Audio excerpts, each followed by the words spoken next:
And we're speeding and we're live and I'm here with Jeff. Hi, Jeff. Hey, what is up, Arnold? Today is a new day at Spiritual Defense headquarters. Well, temporary headquarters. It's actually your My studio. You just my let me studio. squat here. Yeah, for free. Wow. Okay. Yeah. Yeah. Now I feel like the bum brother-in-law that sleeps on the couch. Oh, we have a couch. We do, we do, but it's a little short. But Yeah. that's all right. That's okay. How are you doing today, man? I'm good. It's been a busy day. I'm trying to do this in between some work and some work and working out. Yes. So I do that a lot now. Yeah. So it's funny how discipline works, and it's funny how it carries over to my spiritual lifestyle too. Mm-hmm. Yeah. Yeah. Yeah. Yeah, I am sore. I am sore today. Yesterday, we, some friends of mine and I got to do some Krav Maga, which is Israeli self-defense training with one of our local police departments. We get to do the other half of that class tomorrow.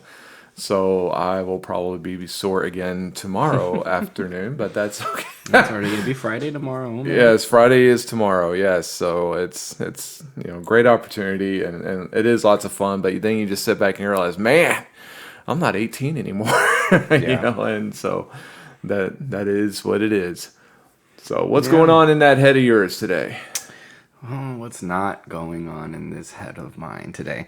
Well, I was just gonna say I've never quite understood the concept of enduring until I got into martial arts. Right.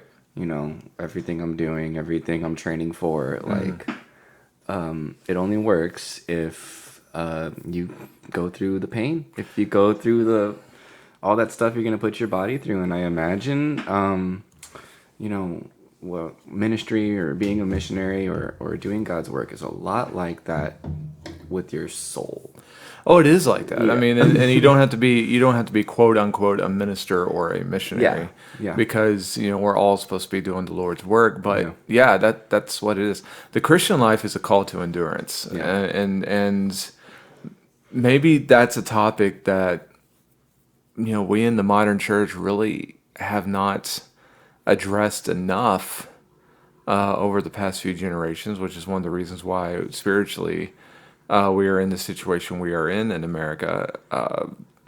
We've forgotten that to be a Christian means sometimes taking a hit, taking a physical hit, taking a spiritual hit, but just taking a hit and enduring it in order to do the Lord's work. Yeah. And yeah, that's exactly what it is. It is a call to endurance. Just one example. I've met Christians who don't like reading or studying the book of Revelation, for example. And in the book of Revelation, the first part of it, you have Jesus writing to 7 churches in Asia. And you can call them progress reports, or you can call, their messages, Jesus telling them, I know what you're going through. I know what you've done. You've done this very well. And in other cases, it's, look, I have this against you.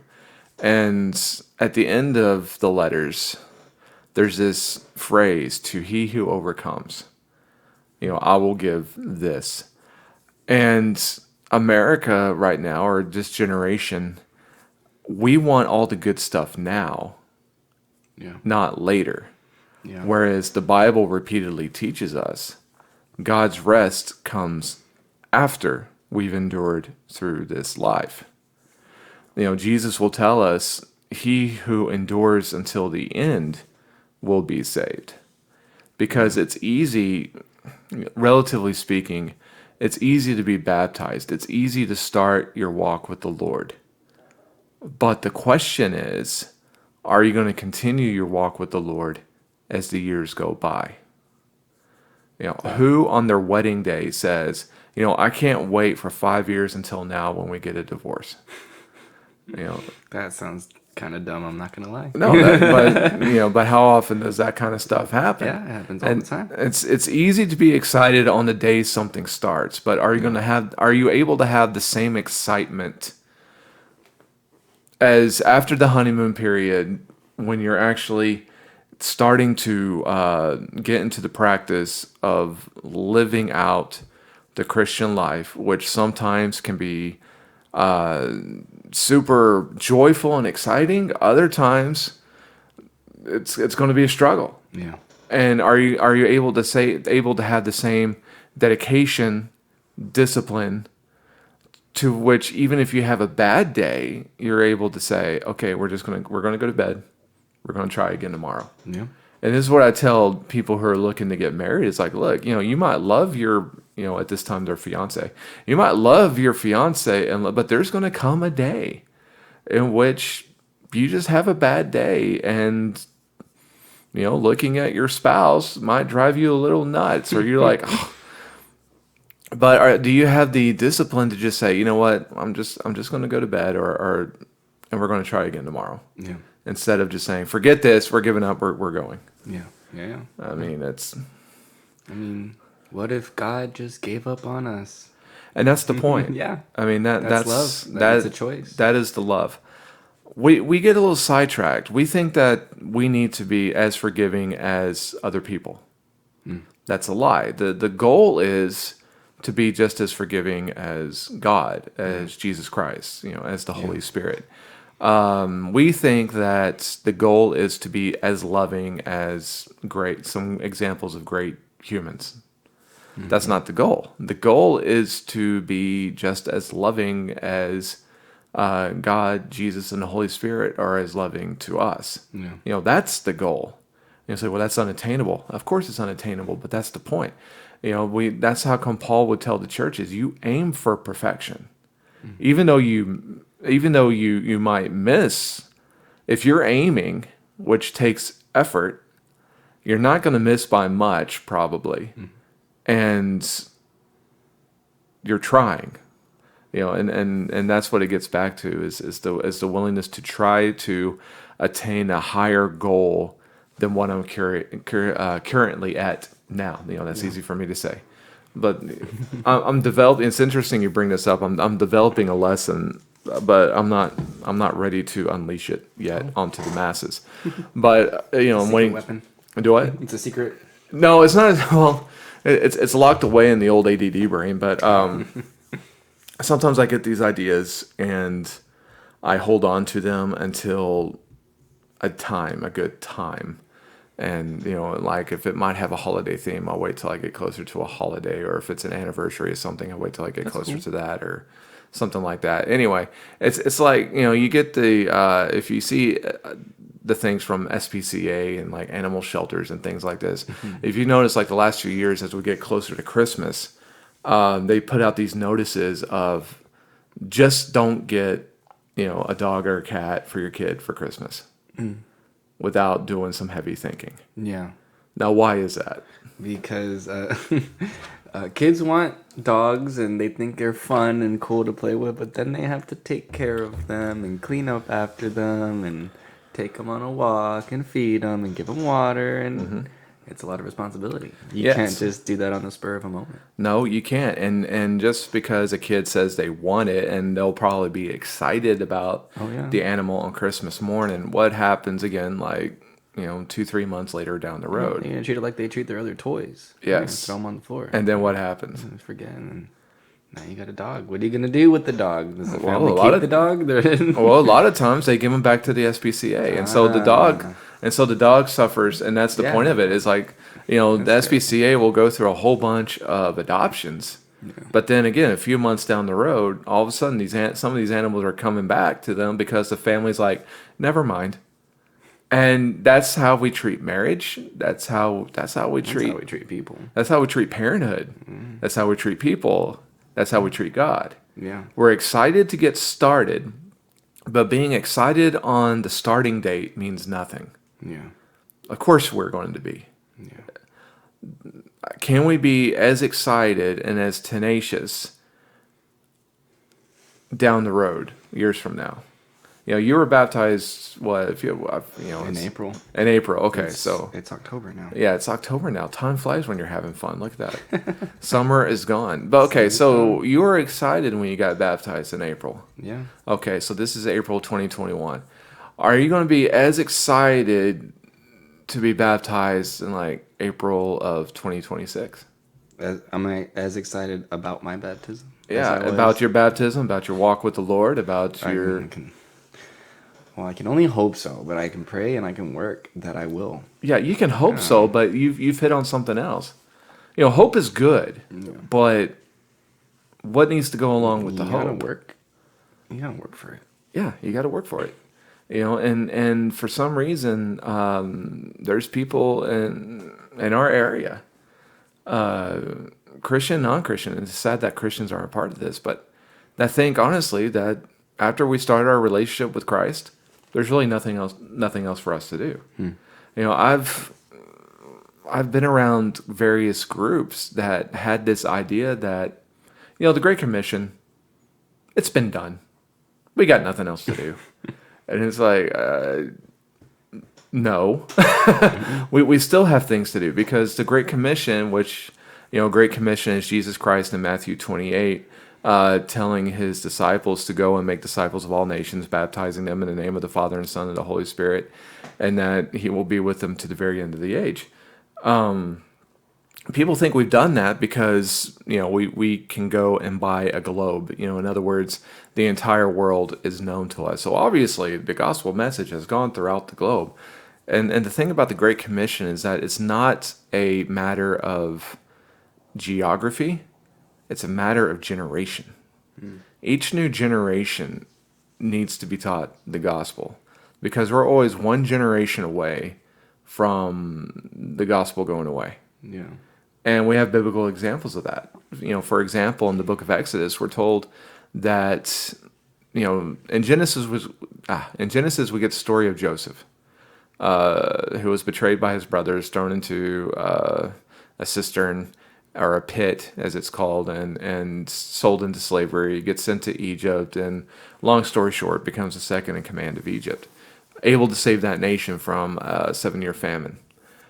But then we're told in the book of Exodus that there came a point in which nobody in Egypt remembered who Joseph was. Mm-hmm. And it's like, holy cow, this guy was responsible for saving the entire nation. So how in the world did there come a time in which nobody remembered who he was? People weren't talking about it anymore. They weren't as excited about what he did anymore. Yeah. And 400 years goes by, and it's just like that. It's history. 400 years. I mean, we say, oh, it was 400 years. That's a long time. Yeah. That America hasn't been around for 400 years. No, we have not. As a nation. We're already forgetting a lot of You things. beat me to the point. There comes a point in the book of Judges. Now this one freaks me out more, because it's not nearly the amount of time. But there's a section in the book of Judges which talks about how they forgot what Joseph and his generation of Israelites did in the taking over the Promised Land. Yeah. They forgot about the devotion to God. They forgot about what God was able to do. And that's not nearly as long. But yet, how's that able to happen? It's because the lessons that were learned by one generation were not taught to the next generation. And so you got nothing to build upon. Which brings us to modern America. How well do we know our American history? We don't.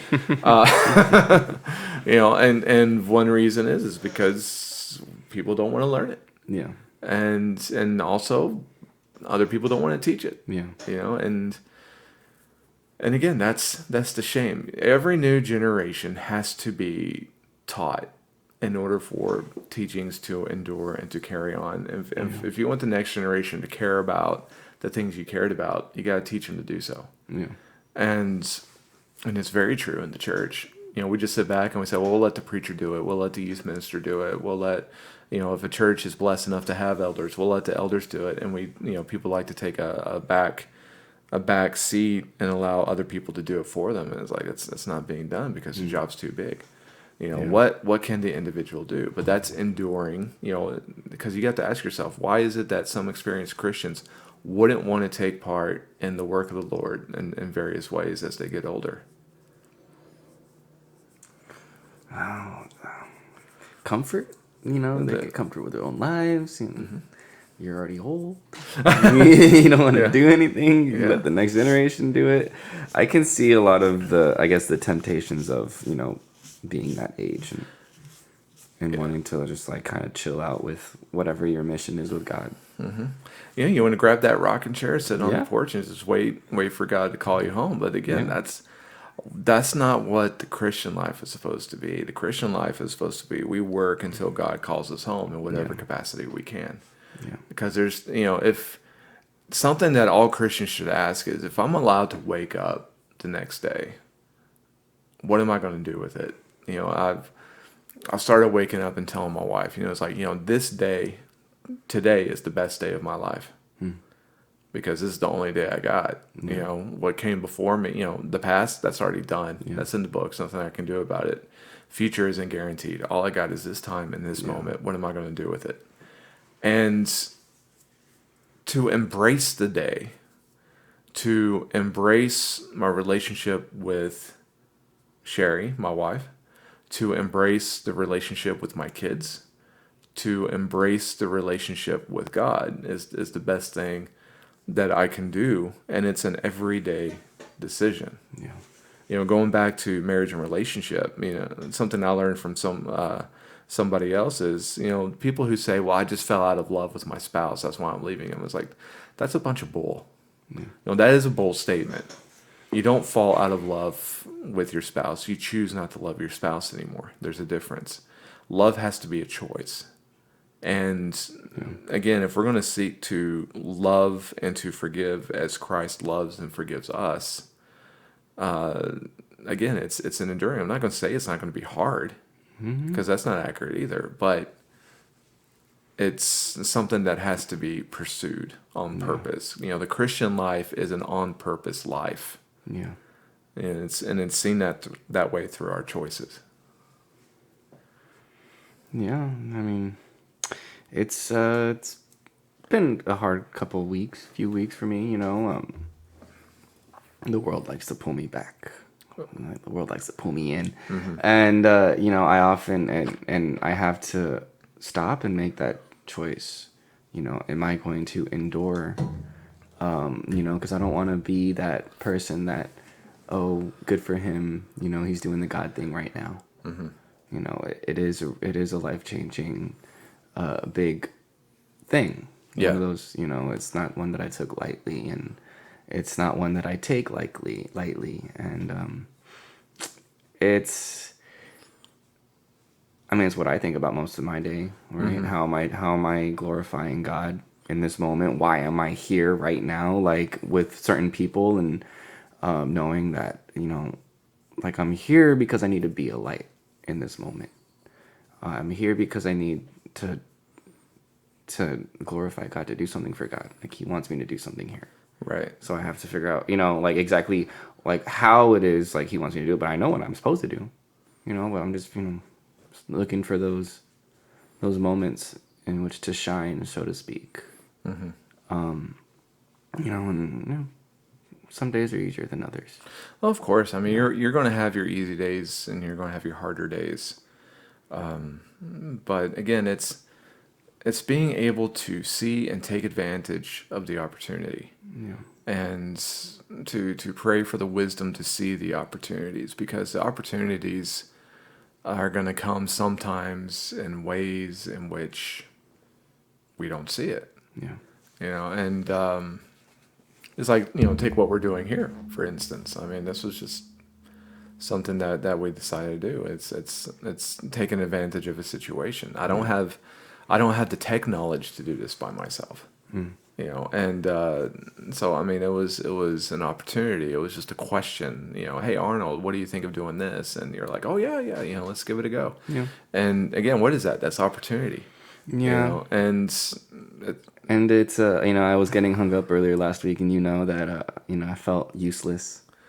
yeah. I felt like, oh, this tech knowledge that I have, this knowledge of editing and stuff, like it's so like I don't know. It's like Yeah. not an important skill in my opinion, but I think that's just like because I know that there are other important things in life, and it's just something I know how to do, like tent making for the Apostle Paul. Right. It's just a skill I have. It's a And skill that he had, but Paul used his skill in order to fund his mission. yeah, And so again, that's the key, to be able to take what you are, because nobody can do everything. I mean, there's an old saying that says, jack of all trades, master of none. I mean, people have a varied experience. There's some things that people do. There's some things that people can't do, and there's some things that people can do more as a professional than other things. And again, the goal is to just find ways to use that to glorify God. And with endurance, I mean, going back to that topic, again, it's being able to take the hit. It might be a skill that we have, is just being able to take a hit and just keep on going. Because we celebrate Jesus on the cross, as we should, because that's when he paid for our sins. But you think about that whole thing.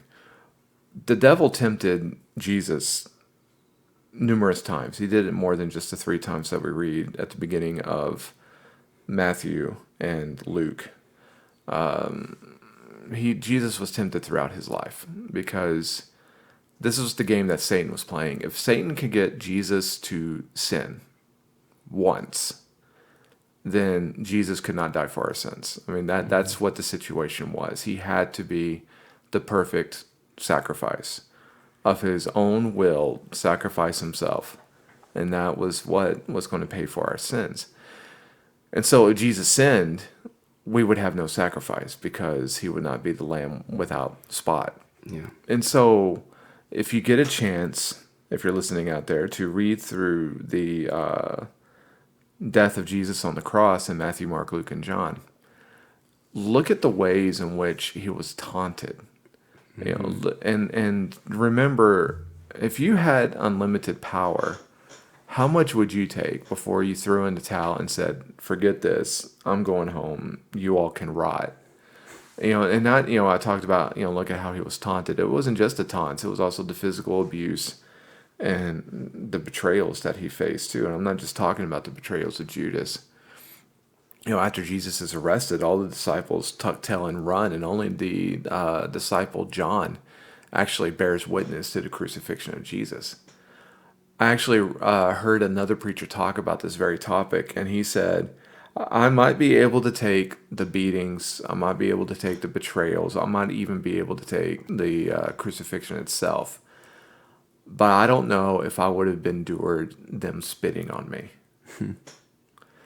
And that's what it all was. I mean, all of it was ways in which Satan was trying to get Jesus to throw into the towel and to give in.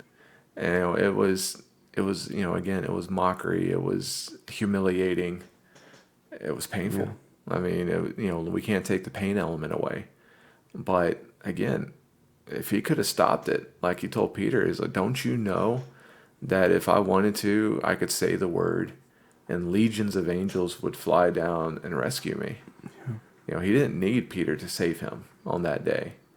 But Jesus' willingness to endure, to embrace the mission that God put before him, to embrace the will of God, and to endure through it, brought about the salvation of us all. yeah. So how much good for the Lord could be done in this world if we would just embrace the mission that we've been given and endure to the end. And that was my thought of today. My theme, so to speak, that I want to talk about is, humbling ourselves to that plan that God has for us. Like wherever you are, to call it the best day of your life, to call it the best moment of your life, to know that that's where you're supposed to be. And just doing what God wants you to do. Like how to do it? Like how to do it. How to do it, okay. Like, often when I'm there, like, it's just, this past week was like, was more hard to understand, not understand, but, the two sides of me clashing. Like, I want to be somewhere else than I'm at, or, I want other things, or there's other things that I don't have, that God, just, I'm just his pawn. I'm just here. He's just, working in my life, and things happen in my life, and that's life. That's it. So I have to understand, and I'm doing my best, and, I know what I'm supposed to do, and I just have to humble myself to the fact that, I want to do it. I have to figure out how to do it, and I have to do it without looking back. Keeping the hand on the plow was another big theme for me. And right now I'm reading through the Gospel of John, and one verse stuck out to me, and I think that's chapter 9.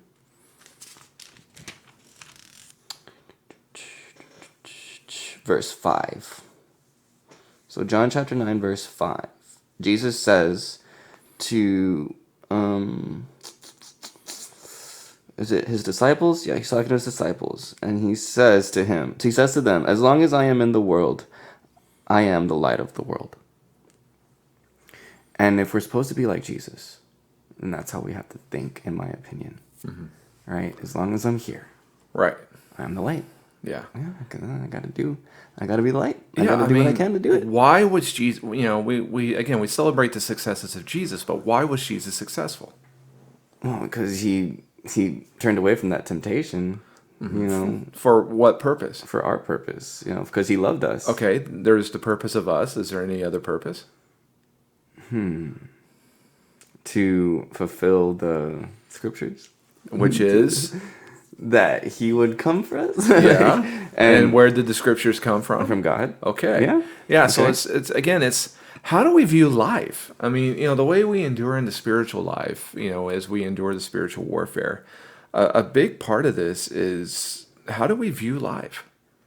If we view life like the American dream is to, be born here, grow up, have fun at school, go to college, get a career, get married, get a house, get a mortgage, pay your taxes, get in debt. That's talking about my anxieties. Or no, what? no, that's the American dream. That's what we're supposed to do. Yeah, right. Yeah, that's like, and then work for some years, retire, and then enjoy your retirement until you die. That's the American dream. Woo, yeah. But okay, so that's not it, right? We recognize, if we dedicate ourselves to that goal, that's going to leave us flat. In the end, regardless of how we're able to retire, regardless of what career we're able to have, it doesn't matter. You can give me a list of the coolest jobs that you can think of, and we can make another list of people who have had those professions that burned out of it because they got what they believed they wanted, and in the end it left them flat. Yeah. And that's life, and this is what Satan does. Not all the temptations of Satan are evil. Yeah. Some of the temptations of Satan are just distracting to get us chasing our own tails. And so that we miss out on the bigger picture and the bigger purpose of life. Yeah. And again, this is one of the big things that we battle in America. This is how come, the wealth and health doctrine, that the wealth and health false teaching that people use around the world originated in America. It's something that people are like, if you serve God, God's going to bless you with money. God's going to bless you with health, and da da da da. Use a verse there and a verse there to in order to justify it and go on. But again, that's short-term, small-minded thinking when it comes to doing the Lord's will. The Lord doesn't want us to have our best life here on earth. The Lord wants us to serve Him. The Lord wants us to live our lives dedicated to Him. And if we spend all of our time dedicated to earthly stuff, we're not going to have enough room for God. Jesus told us in the Sermon on the Mount that no one can serve two masters. Either he'll hate the one and love the other, or he'll be devoted to one and despise the other. And in that case, he says you cannot serve both God and money. But you could take money out and put anything else there, and it will still work. Because we cannot be dedicated to two separate entities. Somewhere along the line, one of those is going to take precedence over the other. Yeah. And if it's not God, it's going to be wasted, because only the ways of God, the will of God, the righteousness of God, and all that, that's eternal. Everything else we're going to have to let go of sooner or later. Yeah. You know, we're going through the book of Acts in our Wednesday night class, and we're talking about Acts 20 going into chapter 21, which is, you know, Paul talking to the Ephesian elders, and basically what this is it's Paul's farewell address. And it's an interesting thing, because we like to think that the mighty people of God we're always going to have, but that's not true, because time moves forward, people die, or people come into a time in which they're not able to do what they did before, and those who are coming after them are going to have to take over. None of us are going to be here forever. And the jobs we have, the stuff we have, the money we have, we do not get to keep for eternity. And so if that stuff, which if we were on fire, these things would not throw water on us, because it can't. If the stuff we try to dedicate ourselves to now is not worth it, then what should we dedicate ourselves to? Something that actually cares about us, which is God. Yeah. You know, Jesus knew that he knew, and the reason why Jesus was successful was because he knew where his steps lay. He was walking towards the cross, and everything he did in life was to take him to the cross, set up the church, you know, and to set up the foundation for what the kingdom of God was going to be. Because he knew he was going to die. 3 days later, he was going to be raised to life. And about, you know, another 40 days after that, he was going to ascend into heaven, not to come down again until the second coming. Okay, at that point, the disciples are going to have to, so to speak, take over, being guided by the Spirit, obviously. But they're going to have to do, you know, be the body. And again, take that foundation that Jesus laid, build the church on that, and then you get to the point in which they're starting to die off. Then what are we left with? We're left with the churches and the elderships that they've left behind in order to take the torch and go along to where we are today. So again, the reason why these things happen and that various ages of the church were so successful is because they dedicated themselves to a mission, and they were willing to endure all obstacles in order for that mission to be carried out. They were their mission. Whereas us today, are we our mission? Or is our Christian life just a side gig to what we're really doing in life? Yeah.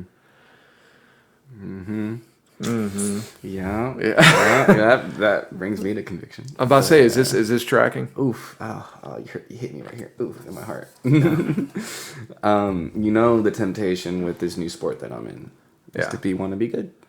So, did I tell you I plan to compete in 2 months?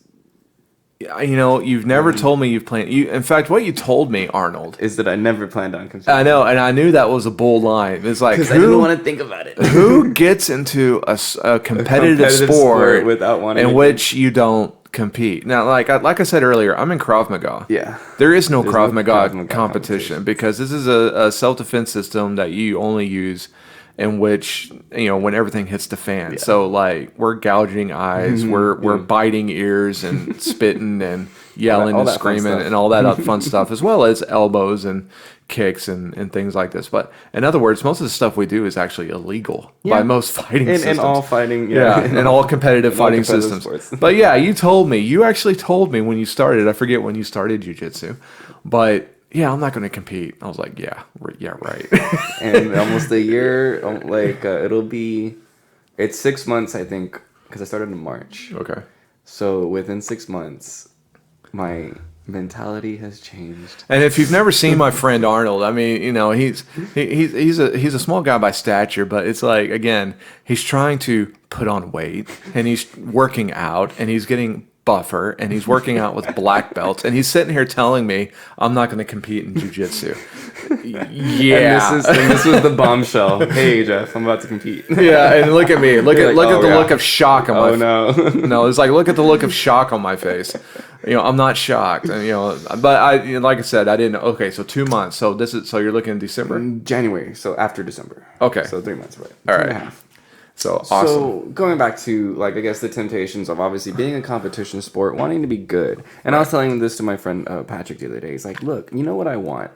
I want to go and I want to win. And not only do I want to win, I want to win with no contest. Like I want to submit people. Like I want there to be such a gap in skill that it wasn't even a question. Right. Now, I could go and have a terrible, terrible day and lose my first match in 10 seconds." And that's just God's will, and I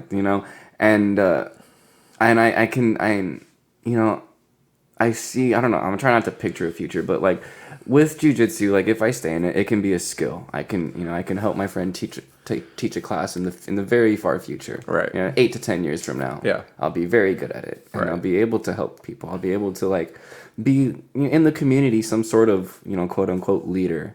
I'll have this position in which, like, I get to use whatever influence to bring people to Christ. But, Right. It's a dangerous, I want to say it's dangerous waters, competition in general. Wanting to be good or just wanting to succeed. I mean, we all want to succeed. Right. But like you said, the devil tempts us with things that aren't evil. Right. He'll tempt us with things that could waste our time. Yeah. So, going into this, I'm always praying that I'm not wasting my time. Well, it's all about subjecting your day, and again, the cool thing about physical activity is that it helps you stay fit. Arnold and I have a friend named Carl who's a missionary and works with me at the North Mission Church, and he convicted me by a chance meeting he had with another missionary, and the guy was going to a gym to do some working out after he traveled. And so it's a hotel gym. So, we're talking about like maybe an elliptical treadmill, stuff like that, maybe a workout machine, generic stuff. And he said, well, Carl asked, was like, why are you doing this? And he says, well, I need to be physical fit in order to do the Lord's work. Mm-hmm. And that's the thing. We have we live in the Rio Grande Valley, which is the diabetic capital of the country. Yay us, we're number one in something. And so there is a need for physical fitness. Yeah. But again, what's going to be the God? What's your end purpose? Now, again, competition sports, again, you can use that to glorify God. And, I'll sidetrack back in a minute. I got another point to bring to you here in a second. But again, it's all about, it's about time management. It's about purpose. It's about mission. Yeah. You got to be willing to, all of us, because I struggle with this as well. Let me tell you, folks, Preacher Man is not perfect, and he works on himself a lot. What? I know, right? Arnold's about to walk out the door right now. No, my studio. Yeah, you stay. I'm leaving. But I'll just hawk your stuff. But anyway, it's time management, and it's the ability to be what God wants you to be. Yeah. Again, in the various opportunities with which you're given. Yeah. Some in some gatherings I am not going to mix very well, but it's like yesterday. One of the the reason why we were able to work with the Alton Police Department was because one of the members of the North Mission Church is a lieutenant in the police force in that district or in that department, and he asked my friend Carl, who's the master instructor, to if this would be able to happen, and so that was the opportunity. Now, after we did this 8-hour training, we're cleaning up and doing everything. I'm spraying, because we had to work out in the auditorium because of things that happened. So I'm spraying like scent, aerosol, room deodorant, because we just had 12 guys in there for 8 hours doing physical stuff, and tell me about it. So we're just sitting around shooting the breeze, and our friend Mike tells us that some of these guys I've been talking to about the Lord, I've been trying to invite to church, and some of them seem interested, but there seems to be a feeling that the Christian walk is for weak people. And so now, what did they see yesterday? They saw the preacher, me. They saw the outreach minister and missionary, who's also the master instructor, in Carl. And the other instructor is Javier, who's another member of the church. So 3, and they also see Mike, their lieutenant. And so they had 4 people in that room that they're now seeing through these other eyes, so to speak, through the rough and tumble world, in that case, Krav Maga, doing this stuff and hitting and pushing and doing all this. And they the idea of the little preacher who's weak and frail and all that kind of stuff, hiding in his office and doing all these things, that if they had those thoughts, that kind of got eliminated yesterday because they were able to see me in a different light, and that's what they were able to associate me with. And so again, that's how, again, this is how evangelism works, just being able to take advantage of that time. Now, you made an interesting statement about competing. You were underneath the misguided principle that if you go out on your first match and lose, that you did bad. Oh no, I did good because I went. No, yeah, no, you did good because the accomplishment is going. But the idea is you go on that mat and you do the best you can, Yeah. and it's like Yeah. I wrestled in high school, and my first year stunk because my mom didn't let me. My mom. I'm 41 years old talking about my mom. My mom didn't let me take wrestling as a class because she wanted me to get, Like my credits, Yeah. right? And so my first year where I really needed it, I wasn't even able to start working out with the team until like October, and the season started in November. Oh man. And also I'm more of a laid back person by nature. It really takes a lot to get me into that. It's kill zone over dramatic, but into Like that focus. into that mindset of taking out another individual. Yeah. It takes me a little bit to get there. Yeah. And so those things worked against me. And there were and also the interesting thing, I'm an alumni at Skyline High School in Southeast Dallas. Go Raiders. And we had a thing where if you didn't pass your classes, you couldn't compete. And back in the day, it was you couldn't compete for like 6 weeks. You were out for an entire grading period. Yeah. Now, halfway through my high school, they shortened it to 3 weeks. But so my freshman, sophomore year, it was 6 weeks. And so we had like 5 heavyweights. None of them could pass all their classes. I don't know what in the world, man. I was like, come on, guys. And so here's little Jeffrey over here. I say little, I was still like, 6'3" or whatever. But here's little Jeffrey still, with the middle school baby fat and stuff, on him and all this, and being thrown in to wrestle varsity heavyweights. And Jeffrey only weighs 215, wrestling guys who are upwards to 275. Yeah. I was like, And it's like, and my coach said to me, he says, I'm sorry, but it's, we're not going to forfeit this. And also this is good for you because you're getting experience. Yeah. Go out, have some fun. He always said this. He always said, go out, have some fun. But for me, he also said, go out, have some fun, get some experience. Yeah. And go out there. And there was times that I got just lawn mowed. Just got ran over. I got steamrolled. Other times I did put up a good fight, and then I ended up getting beat. You go out there on that mat, and just because you lose doesn't mean you did bad. If they have to, you go out there and you make them earn their victory. Mm-hmm. You go out there. I'm good at that. Yeah, you make them earn it. I mean, you just don't go out there and roll over for them. You make them earn it. If you're able to do the very best you can and walk off that mat realizing that you did the very best you can, it just the fact you lost, it's still okay because you did the very best you can and you know it. Yeah. It's just, what, sometimes, it's like they say in football, any given Sunday. I mean, one team might be better than the other team on paper, but on that day, it didn't come together. So, I mean, you go on and you just do the best you can. And the same thing applies in ministry and doing the spiritual walk. It's taking the opportunity, taking what we got and doing the very best we can. For Jesus, it was enduring that cross, enduring the not just the cross, but the 3 years of ministry, ever since he was old enough to make his own decisions, so to speak. You might say maybe the age of 12 when he went to his father's house, that really started for him. But from that point on, living the sinful life, that's a way to get fired. Living the sinless life, living the sinless life, and dedicating himself to the will of God. Everyday decision, waking up with, today I'm going to do the Lord's will, and using whatever opportunity I have to do the Lord's will. Yeah. And we're able to do other stuff, but can we tie it back to doing the Lord's will? And enduring in this walk every single day. This is how the kingdom of God spreads. And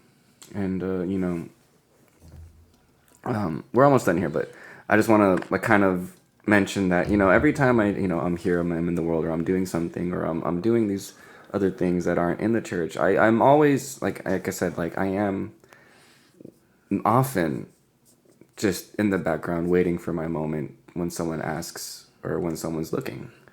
You know, because often, like, you know, in the world, people do worldly things, they have worldly concerns, and they don't always have the attention span or patience to sit down and talk about, you know, scripture, God, or you know, Yeah. spiritual things. But sometimes when they're at the end of their wits, they turn to good old Arnold and they're like, what do you think? And then I get to go, well, I'm glad you I'm asked. glad you asked. Well, Let you me tell know, you. some of that's you know, in wrestling and in jiu-jitsu, what you're talking about there is basically resting until you're able to throw a hold on. Yeah. Okay, but the thing is like nobody wins a victory in defense. Yeah. Yeah. You know, and we got to learn to be more offensive. Yeah. It's like Paul, for example. You know, we'll throw this out and then we'll wrap up. There was a time in Paul's ministry, you can read about this in the book of Acts, in which he went to Athens. And it was a side trip. He didn't plan it. He was chased out of one of the cities that he was chased out of. And so he had to take a fast ship to Athens just to get out of the area. And Athens, very pagan city. And you know, while he was there, he tried to work. Yeah. You know, and spreading the gospel. And some people I always have trouble with this word. Eropicus. There you go. Aropicus, yeah. Yeah. Yeah, good job. All right. Heard what he was saying, and these were people again. They're Athenians. They're philosophers, Scientists, and the Bible tells blah, blah, us. blah. Well, not even just scientists. I mean, just like philosophers. I mean, Yeah. the Bible tells us all they did was basically sit around all day and talk about the new stuff. I mean, it was, you know, that was their jam, and so Sounds a lot like people today. I know, right? I mean, that's the thing. You know, we're drowning in philosophy, but starving for wisdom. But it's so they said, hey, let's hear this guy. You know, we've never heard this before. Let's hear what he has to say. They didn't care, but it was new. Yeah. But you know, do we think Paul didn't realize what kind of people they were able to read an audience? He knew what was going on, but what was it? It was an opportunity. Yeah. But it was an opportunity that was started because he was already doing the work. So, you know, we're going to be able to have more opportunities if we do the work. You know, but if we sit back and never try, we're not going to get those opportunities. It's like, you know, I was talking, you know, years ago, Sherry and I were talking. It was like we went to a lectureship, and you know, lectureships are really cool to go to because you know, you get to hear a bunch of, you know, especially if you preach for a living. I don't always get to hear a bunch of other preachers in person. You know, I can watch online and whatnot, but in person to actually be able to go to a class myself or to hear somebody else speak, it can be refreshing. And it's like, but part of your brain was like, man, you know, that would be so fun to do, or this would be a great opportunity. You know, I wish I could be, you know, doing that as well. And Sherry, my wife, told me, it's like, well, you could, but you're not going to get up there if you never take advantage of the opportunities that you have now that could lead to this other stuff. Yeah. And this is how come, for example, we're doing this. You know, it's being, again, taking advantage of the opportunity, enduring the opportunity to do the Lord's will, and allowing God to direct us. I'm a pawn. I should be living my life as God's person, because this is what being a living sacrifice is. This is what being a slave to righteousness with. A slave has no great life destiny for themselves because it's all about what the master says. Well, God is my master. I need to seek a life in which I have no will of my own, but everything I do is for the glory of God, and God will direct my steps. And so, do I trust God's will to use me in the way He needs me to be? Not even necessarily in what I currently am. So one thing might lead to another. But can I give it all to God and hold on to that and let Him direct me where He will? Yeah. And with that, And with that, we'll let you ponder that, audience. Question, but also know that you can do it and still practice martial arts. Yes, you can. Yes, you can. But thanks, Jeff. It's always a great time talking. And if you're listening to this on Facebook, just remember that these are on SoundCloud. Look up Spiritual Defense on SoundCloud. And if you're listening to it on Facebook or SoundCloud, just know that you can take these, you can share them, and wherever you will, it is cool with us. Mm-hmm. But thank you all for joining us today. And it's always a pleasure, Arnold. Always a pleasure, Jeff. Thank you. All right. Grace and peace to you all. Goodbye.